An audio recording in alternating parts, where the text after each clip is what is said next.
Achilles is remembered as the greatest warrior of the Greek world, a hero whose name became synonymous with unmatched strength, tragic destiny, and the harsh cost of glory. His story begins with a prophecy that terrified both gods and mortals.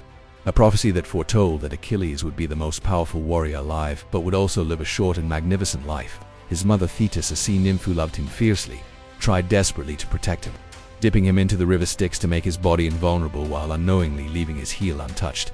His father, King Peleus, raised him with the expectation that greatness and danger would follow him anywhere he went.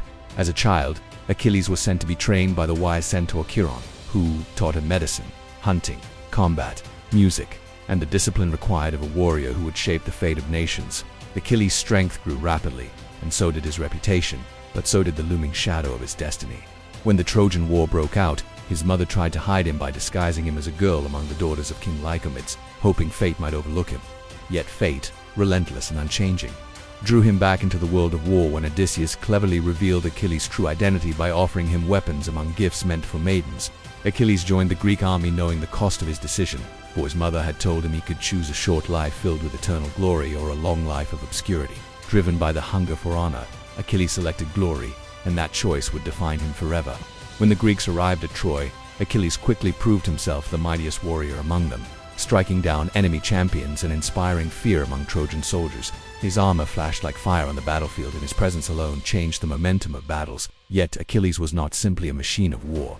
He was a man of intense emotion, capable of loyalty, pride, love, and rage on a scale few could understand. His closest companion, Patroclus, was the most important person in his life, a friendship so deep that it shaped Achilles' every decision. But Achilles' greatest flaw was his fury, a force as powerful as his spear. And when Agamemnon insulted him by taking Briseis, the woman Achilles had won in war, Achilles withdrew from battle in burning resentment. This decision altered the course of the war and cost countless Greek lives as their strongest warrior refused to fight. Patroclus, distressed by the suffering of the Greek army, begged Achilles to allow him to wear his armor and lead the troops in his place. Achilles agreed, but his permission came with a warning. Patroclus must not pursue Hector or the Trojans too far.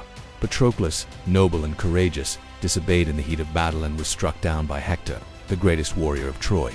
When news of Patroclus' death reached Achilles, grief turned into a rage greater than any he had ever known, a rage that shook the entire Greek camp. Achilles returned to battle, not for glory, but for vengeance, and the Trojans trembled as he carved a path through their ranks. His duel with Hector became one of the most legendary moments in Greek mythology, a confrontation between two champions destined to clash. Achilles killed Hector with merciless precision, then dragged his body around the walls of Troy in a display of grief and fury that shocked even the gods. Eventually, he returned Hector's body to King Priam, moved by the king's courage and sorrow for his son. This act revealed the other half of Achilles, a part capable of compassion, honor, and respect for shared humanity. But Achilles' fate continued to move steadily toward its end, for even the greatest warrior cannot outrun prophecy. During the final stages of the war, Achilles faced more challenges, including battle with the Amazon queen Penthesilea and the Ethiopian king Memnon, both warriors worthy of myth. Yet the end came not from a noble duel but from a single arrow, guided by Apollo and shot by Paris, striking the one vulnerable spot on Achilles' body, his heel. Achilles fell, and with him fell the hope of the Greeks for an unbreakable champion, though his legacy lived far beyond the battlefield. His armor was claimed by Odysseus, a testament to the respect Achilles commanded even after death.